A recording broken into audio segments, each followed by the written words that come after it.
Antes de la creación de los cielos y de la tierra, antes de que las palabras del Altísimo delinearan montañas y mares, existía un salón de luz donde la gloria no conocía fronteras, y el Creador descansaba en un trono de claridad. En ese recinto, la música no era mera armonía, era ley. Cada nota devolvía un eco de perfección. Allí, entre capas de aurora y colinas de resplandor, surgió un príncipe cuya presencia hacía inclinar las estrellas, Lucifer, llamado portador de la luz, hijo de la mañana y joya del coro celestial. Su forma superaba la belleza de los astros, su voz tenía el timbre de trompetas en alba y sus pensamientos parecían tallados por la sabiduría misma del Creador. Sin embargo, incluso en la magnificencia, una pregunta se insinuó, pequeña como un soplo de viento sobre aguas inmóviles. ¿Por qué alguien tan lleno de esplendor debía permanecer en el reflejo y no ser origen? Esa pregunta tomó cuerpo en su pecho, y pronto ya no fue susurro, sino incendio que consumía certezas. Lucifer no era la única figura que brillaba en aquel reino. Miguel, el defensor, tenía ojos como brasas y un aura que protegía. Gabriel, mensajero del Cordero, llevaba en sus manos el sello de revelación. Rafael sanaba las heridas de las virtudes. Uriel iluminaba los libros del tiempo.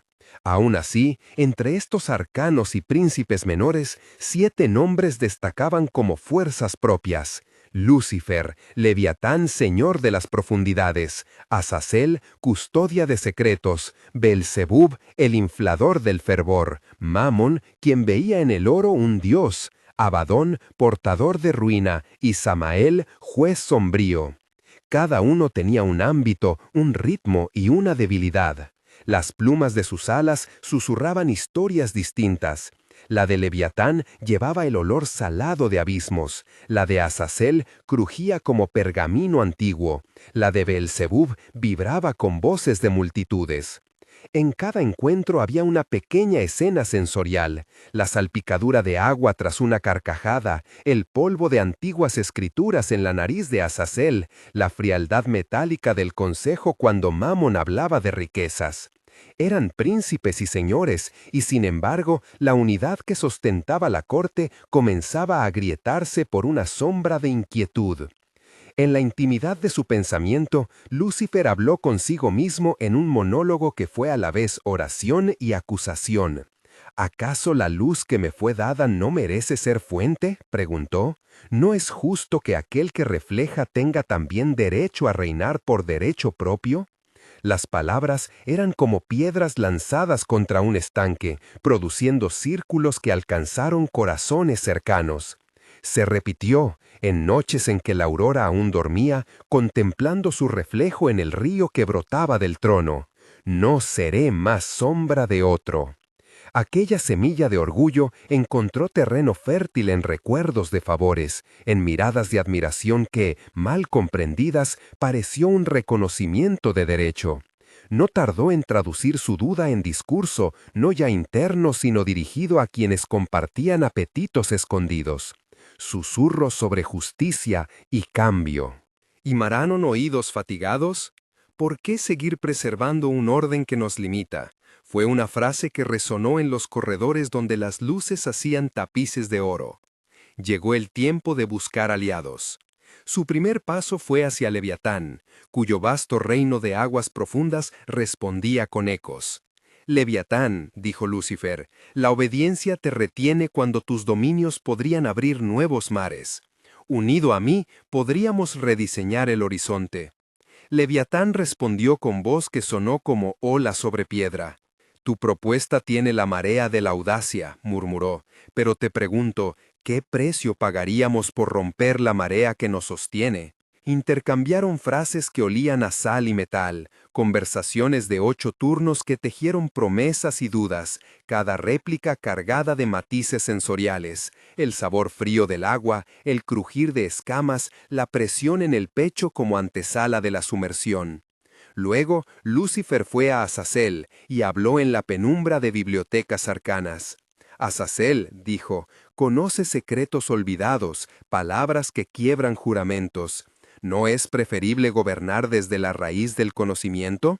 Azazel, con polvo de pergaminos en los dedos, contestó en 7 réplicas, abriendo mapas de antiguas tentaciones.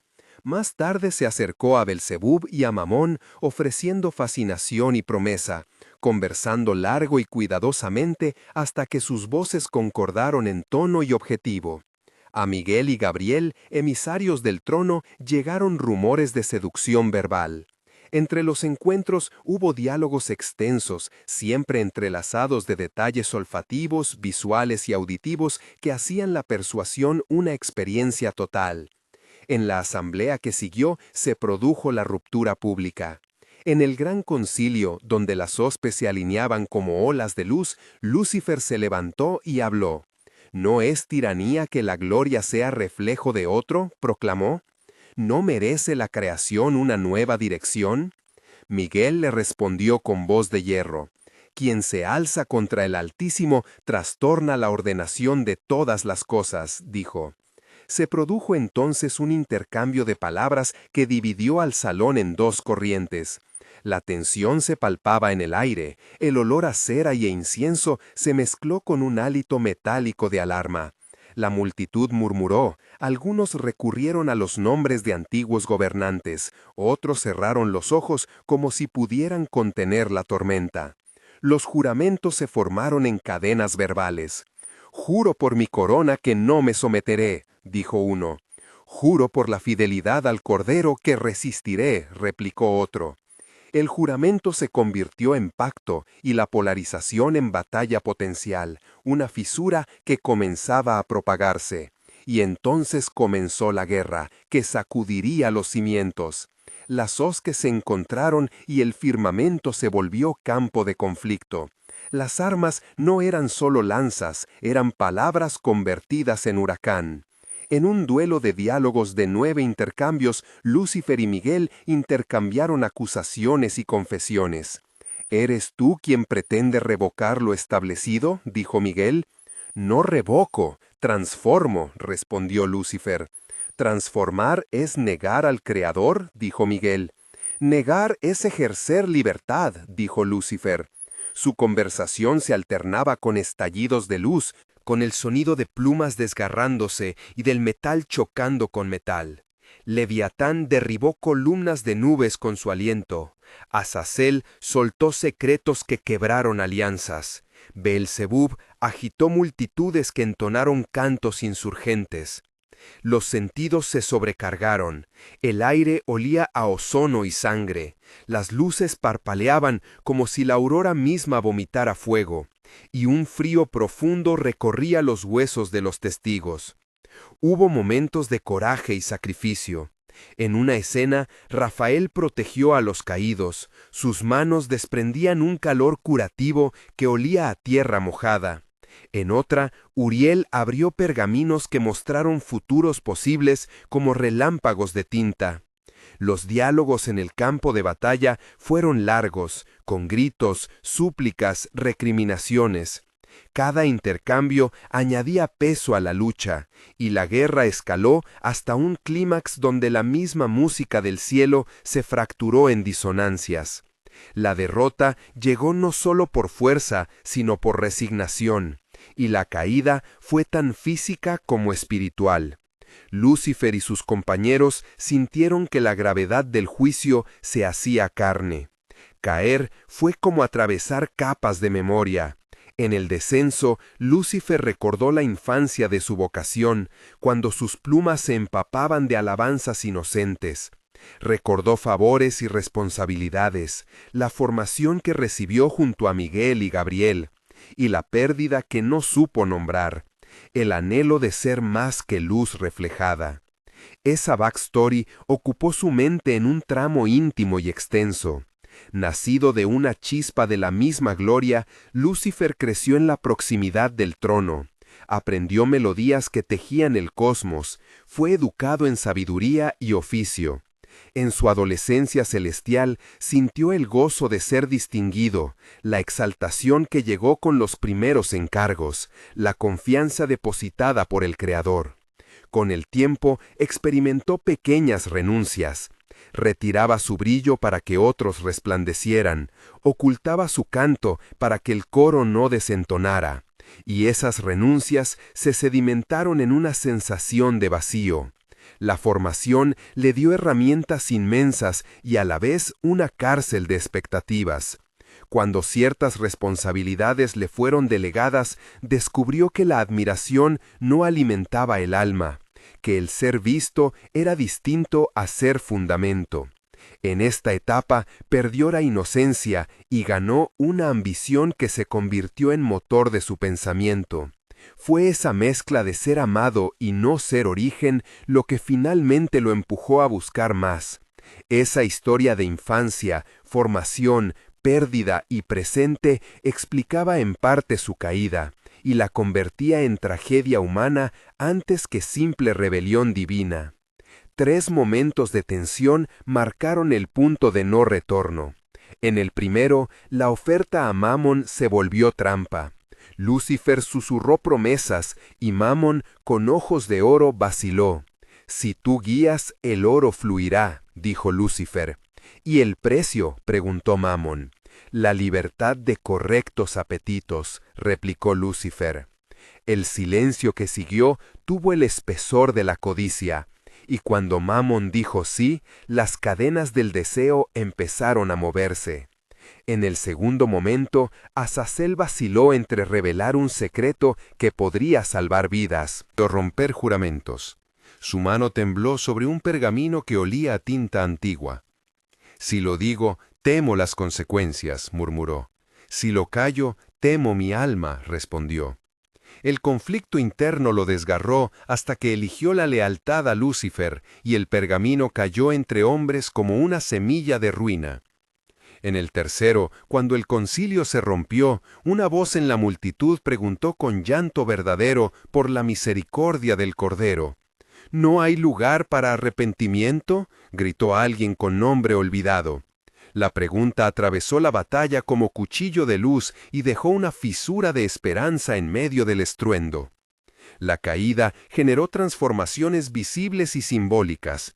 Las alas que antes resplandecían se oscurecieron, la belleza se arrugó en formas que ya no reflejaban la luz intacta, y la voz que antaño era canto ahora rasgaba el aire con tonos graves. Lucifer se convirtió en figura de sombra, su nombre prendido a un eco que estremecía. Abadón encontró en la ruina un hogar, y su aliento cultivó desolación. Beelzebub aprendió a congregar multitudes no para alabar al Altísimo, sino para celebrar la autonomía rota. Los nuevos dominios se organizaron por tácticas y estrategias para corromper la creación. Insinuaciones en jardines, promesas en mercados, ideologías que prometían libertad a cambio de sumisión a pasiones. Fueron nombradas figuras en la empresa de la corrupción humana. Entre ellas se contaron Marta la comerciante, que fue tentada por Mamón; Simón el legislador, que recibió susurros de Beelzebub; Lía la poeta, que fue seducida por la palabra de Azazel; Tomás el navegante, que enfrentó la furia de Leviatán; y Esther la curandera, que vio la mano de Rafael curar después de la caída. También surgieron sectas que llevaban símbolos creados por los príncipes para penetrar instituciones y cambiar el curso de naciones. Los métodos eran lentos y precisos. Primero una idea, luego un gesto social, después la normalización del nuevo costumbre. El tiempo humano empezó a registrar episodios donde la ambición y la idolatría cobraban forma en imperios y en pequeñas comunidades, en pactos secretos y en canciones populares que celebraban el poder humano en lugar del Altísimo. En medio de esa expansión, el Creador no permaneció indiferente. Había juicio, pero también gracia. La historia continuó en ciclos de confrontación y misericordia. Hubo momentos donde hombres y mujeres reconocieron la tentación y buscaron arrepentimiento. Lucas 14:11 fue evocado por profetas humildes. Porque todo el que se enaltece será humillado, y el que se humilla será enaltecido. Miguel continuó su labor de resistencia, Gabriel llevó mensajes de consuelo y Rafael curó cuerpos y almas. En las comunidades humanas surgieron figuras que se volvieron antídotos a la corrupción. Un pastor anónimo que predicó sobre humildad, una monja que organizó refugios, un juez que restauró justicia. Estas figuras fueron influenciadas por la sombra, pero también por la luz, y en esa tensión se forjaron relatos de conversión que cruzaron generaciones. Si esta historia te ha sacudido, no estás solo en lo que sientes. La humildad y el orgullo son fuerzas con las que todos lidiamos. Escribe en los comentarios "Yo elijo la luz" o "Entiendo la ambición y explica por qué". Comparte cuál escena te conmovió más, si la caída, el juramento o la batalla. Tus palabras ayudan a otros a reflexionar y nos guían para crear más relatos sobre elección y gracia. Hazlo ahora y vuelve a este punto conmigo cuando terminemos la historia. El epílogo se despliega en 3 tiempos que muestran consecuencias y esperanza. Un mes después del estallido Pertama, las ciudades humanas sintieron ondas de cambio. Mercaderes que antes adoraban al oro comenzaron a discutir en plazas sobre justicia. Marta la comerciante tuvo que decidir entre un trato que multiplicaría su riqueza o una ayuda a pobres, y eligió ayudar. Simón el legislador fue expuesto por un denunciante y debió enfrentar su corrupción. En templos y claustros se multiplicaron comunidades de oración que recordaban al Cordero. Durante ese mes se vio cómo la gracia actuaba en pequeñas decisiones, cómo la oración devolvía equilibrio y cómo la memoria colectiva registraba errores y lecciones. 3 meses más tarde, las culturas empezaron a transformar símbolos. Canciones que celebraban la autonomía fueron reescritas para hablar de servicio. Se fundaron escuelas que enseñaban la humildad como virtud pública. Esther la curandera abrió un albergue que acogía a quienes buscaban reparación en cuerpo y alma. En los gobiernos, leyes antiguas fueron revisadas y discursos públicos comenzaron a recordar el valor del servicio. A los 6 meses, la historia mostró una geografía distinta. No eliminó por completo la influencia de los príncipes caídos, pero sí redujo su dominio.